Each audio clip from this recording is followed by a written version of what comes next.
Assalamualaikum warahmatullahi wabarakatuh.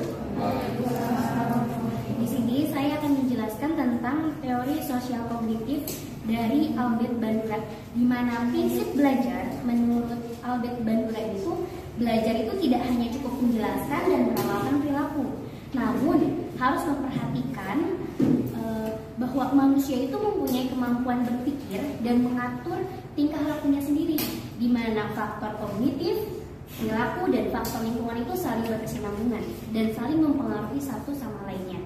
Nah, di dalam proses pembelajaran ini, di dalam teori sosial kognitif ada istilah-istilah di mana observational learning atau pembelajaran itu melalui pengamatan, lalu ada reinforcement atau punishment, di mana informasi tingkah laku itu mempengaruhi proses pembelajarannya, lalu ada modeling atau meniru. Nah, penerapan dalam pembelajaran itu bisa dikaitkan dengan pertama, siswa merefleksikan pengalaman melalui jurnal atau laporan hariannya. Lalu yang kedua, setelah kegiatan tersebut, siswa menjelaskan materi hasil diskusinya, dan siswa lainnya itu akan memberikan pertanyaan kepada siswa yang telah presentase. Nah, dari proses kegiatan tersebut, siswa akan menemukan solusi baru untuk memecahkan suatu masalah, mengembangkan cara berpikir mereka untuk lebih baik lagi. Nah, dari kegiatan tersebut pula nanti akan memberi penjelasan ide atau pendapat dari siswa-siswa tersebut. Dari kegiatan tersebut, siswa mengeksplorasi dan memahami bagaimana ide-ide itu terhubung dan bagaimana meningkatkan pemahaman dan ingatan siswa tersebut. Sekian presentasi dari kelompok kami akhiri. Wabillahi taufiq wal hidayah. Wassalamualaikum warahmatullahi wabarakatuh. Oke, baik. Selanjutnya di sini saya akan menjelaskan mengenai model-model pembelajaran yang terbentuk berdasarkan prinsip konstruktivisme. Yang pertama itu ada model Jigsaw, di mana model Jigsaw merupakan model pembelajaran yang siswa ini memiliki tanggung jawab lebih besar dalam melaksanakan pembelajaran, sehingga model ini memiliki kelebihan, yaitu dapat meningkatkan rasa tanggung jawab siswa terhadap pembelajaran sendiri dan juga pembelajaran orang lain. Kemudian yang kedua ada role playing atau bermain peran, di mana role playing ini merupakan model penyuluhan berbentuk permainan gerak yang di dalamnya terdapat sistem, tujuan, dan melibatkan unsur keceriaan. Selanjutnya ada model contextual teaching learning atau CTL. Contextual teaching learning merupakan model pembelajaran yang mengaitkan antara materi pembelajaran dengan lingkungan peserta didik. Selanjutnya ada model inquiry learning.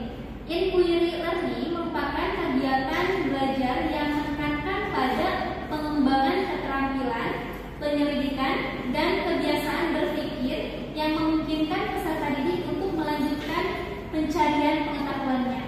Baik, itu yang dapat saya sampaikan. Selanjutnya akan disampaikan oleh rekan saya. Terima kasih. Terima kasih. Di sini saya akan menerangkan mengenai pada kasus Tania 7 tahun memiliki kemampuan rendah dan keinginan yang rendah untuk sukses. Maka cara untuk meningkatkan motivasi para siswa ini yaitu dengan perspektif kognitif, di mana perspektif kognitif ini dapat dilakukan menjadikan siswa sebagai peserta didik yang aktif, lalu menggunakan metode pembelajaran yang tepat dan beragam, menciptakan kompetensi serta menggunakan media pembelajaran. Dalam kasus ini pula dapat diterapkan teori pembelajaran menggunakan teori behaviorisme yang mengacu pada teori belajar Ivan Petrovich Pavlov, di mana dalam pembelajaran perlu adanya stimulus respon dari peserta didik. Misalnya, sebagai stimulus peserta didik diberikan reward, dan sebagai responnya peserta didik akan merasa senang dan semangat. Dari rasa senang tersebut dan semangat itu dapat memacu motivasi peserta didik dalam meningkatkan kemampuan dan keinginan yang tinggi. Terima kasih. Selanjutnya saya akan persilakan Bismillahirrahmanirrahim. Baik, di sini saya akan menjelaskan tentang masalah itu Samuel, 10 tahun yang bekerja keras untuk menjaga harga dirinya pada tingkat tinggi, tapi memiliki rasa takut akan gagal yang kuat. Adapun motivasinya yaitu dengan cara kita mengambil perspektif perilaku. Menurut perspektif perilaku, motivasi sering dilakukan dengan imbalan ataupun hukuman. Contohnya, siswa diberi reward oleh guru ketika siswa itu mempunyai rasa takut, baik pendapat ataupun melalui tanda jawab. Pemberian motivasi bukan hanya pemberian nilai, namun memberikan hak untuk berpendapat dan sebagainya. Terima kasih. Baik, selanjutnya adalah masalah dari Sandra, usia 13 tahun, di mana dia itu memiliki sifat tenang, namun suka meremehkan keterampilan dan teman-temannya. Menurut perspektif sosial, kemampuan Sandra dalam membangun, memelihara dan memulihkan hubungan pribadi yang dekat dan hangat itu belum ada pada diri Sandra, sehingga perlu adanya penyadaran dalam diri Sandra bahwa menghargai seseorang itu perlu, karena kita merupakan makhluk sosial yang suatu saat nanti pasti akan membutuhkan bantuan dari orang lain. Nah, hubungan dalam pembelajaran ini menggunakan teori kognitif sosial, di mana perilaku mempengaruhi faktor kognitif yang juga dipengaruhi oleh faktor lingkungan. Terima kasih. Untuk poin B, yaitu Robert berusia 16 tahun yang menunjukkan sedikit minat di sekolah dan saat ini tinggal bersama dengan ibunya, dan guru itu sudah tidak bisa menghubungi orang tuanya. Menurut kelompok kami, dalam kasus ini termasuk dalam motivasi belajar, karakteristik humanistik, karena salah satu pendekatan atau aliran dari psikologinya juga yang menekan menjadi kehendak yang bebas, pertumbuhannya pribadi, kemampuan pulih kembali setelah mengalami ketidakbahagiaan. Pembelajaran humanistik juga memainkan siswa sebagai subjek yang bebas untuk menentukan arah hidupnya. Jadi guru sebaiknya mengarahkan siswa mendapat bertanggung jawab penuh atas hidupnya sendiri dan juga atas hidup orang lain. Jadi beberapa pendekatan yang lain digunakan dalam metode ini adalah pendekatan dialogis, reflektif, dan ekspresif.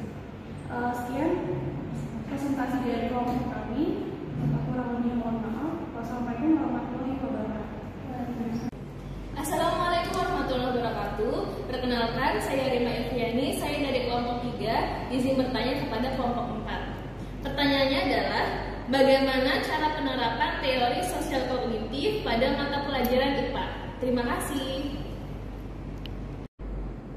Oke, baik, terima kasih atas pertanyaannya. Izinkan saya untuk menjawab.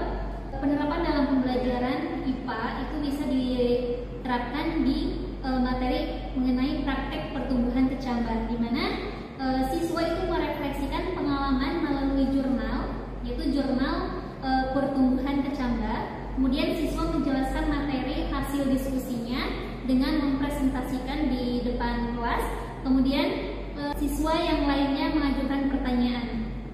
Selanjutnya menemukan solusi baru untuk suatu masalah, mengembangkan cara berpikir kritis. Selanjutnya memberi penjelasan ide atau pendapat.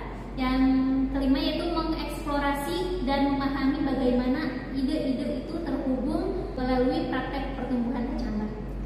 Mungkin itu yang saya dapat jelaskan. Terima kasih.